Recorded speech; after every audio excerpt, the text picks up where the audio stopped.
Good afternoon, ladies. It really is a privilege being here with all these beautiful, lively faces. Right. I am Heather Titia Aligbe. I'm a lawyer by profession, a wife, mother of 3 amazing 20-plus-year children. And the title of my charge is, I Am Alive.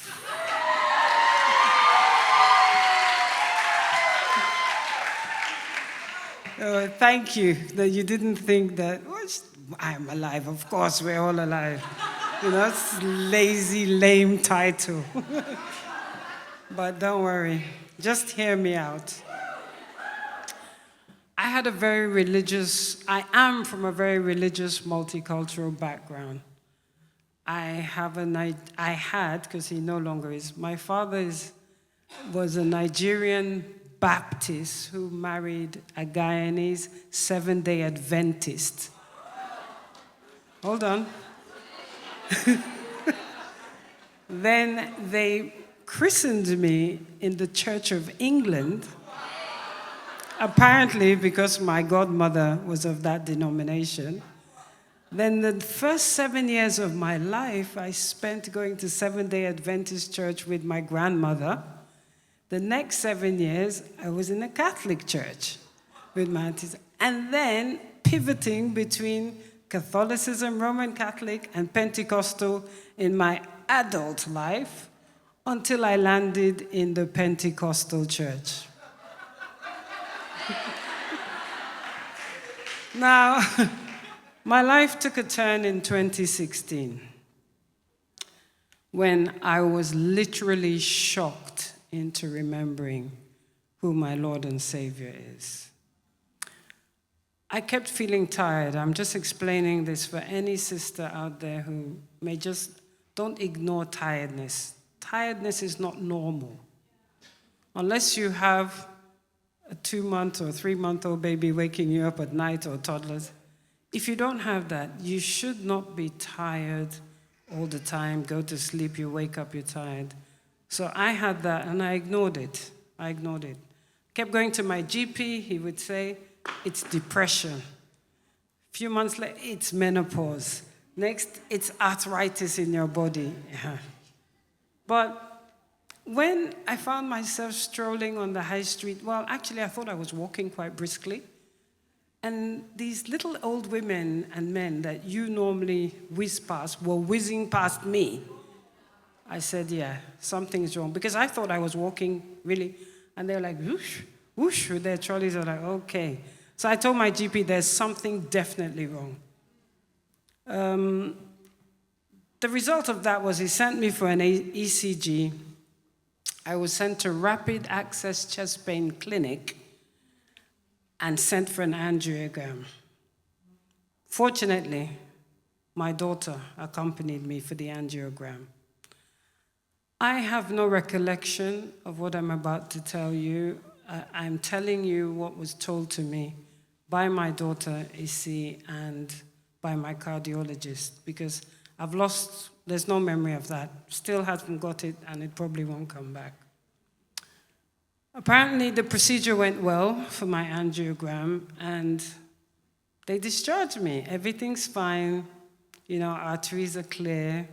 You can go home. But while waiting in the cardiac unit to be discharged, Issy says she was sitting next to me. She was playing on her phone, and then she looked at me. In fact, she said I was snoring because I had reclined on the thing. She said I was snoring, so she thought, oh, Mom's asleep.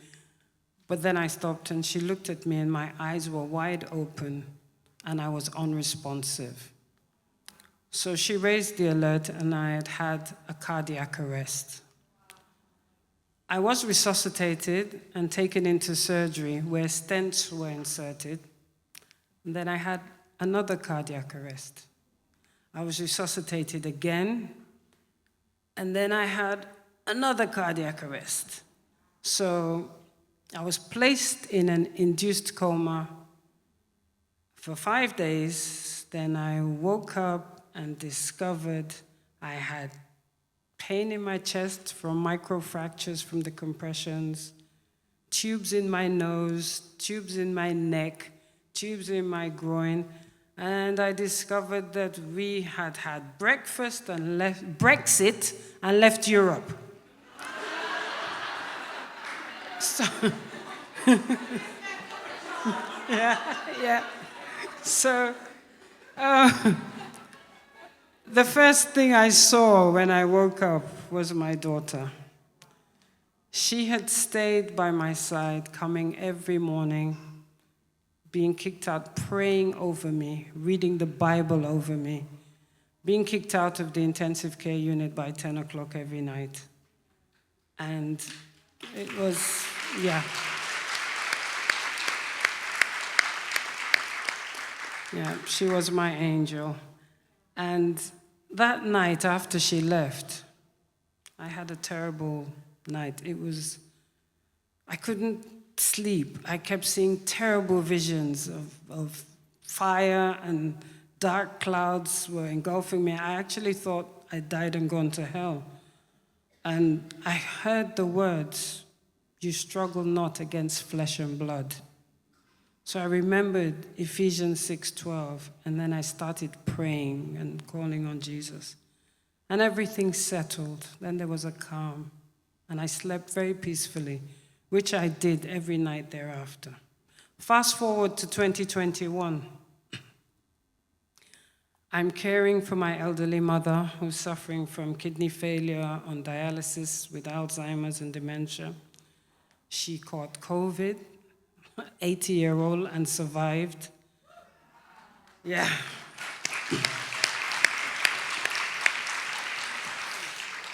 I was in a Pentecostal church at the time with my daughter. Then she leaves. She leaves and refuses to come back. She leaves and goes to the non-denominational Christian church. And I'm like, "Where are you going?" And she's like, no. Sorry, I'm not coming back. So we're in lockdown at that time, everyone knows. And she's going to church because they're having full-blown services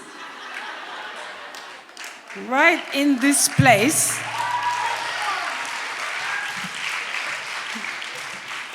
Full-blown services while my church is still on lockdown.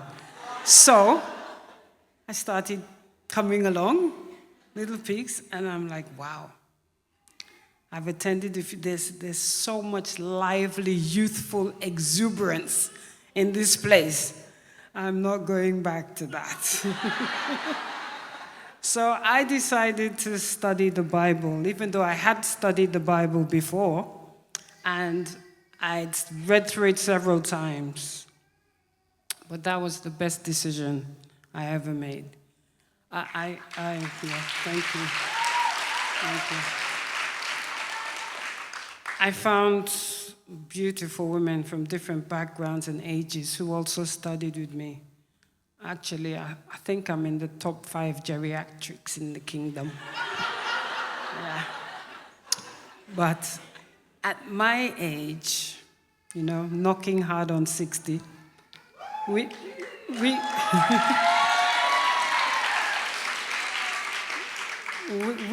are conditioned in our religious behavior. Just like my mother, I love her, but she will not clap, shout, or wear trousers to church.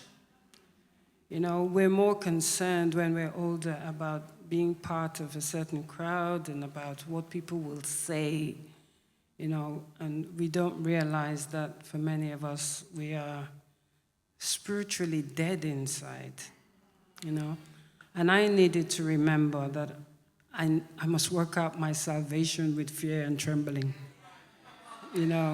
and you need humility to do that. I needed humility. I needed a complete change of mindset. And it's not easy at my age, but I hold on to the words of Romans 12:2.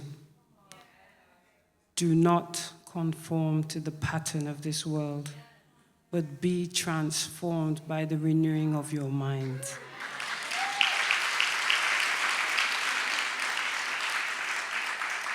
So my mind continues to be renewed by the word. I continue to be transformed. I was brought back to life 3 times, and I see it was God's will to bring me back from a spiritual death. Hence, I am alive.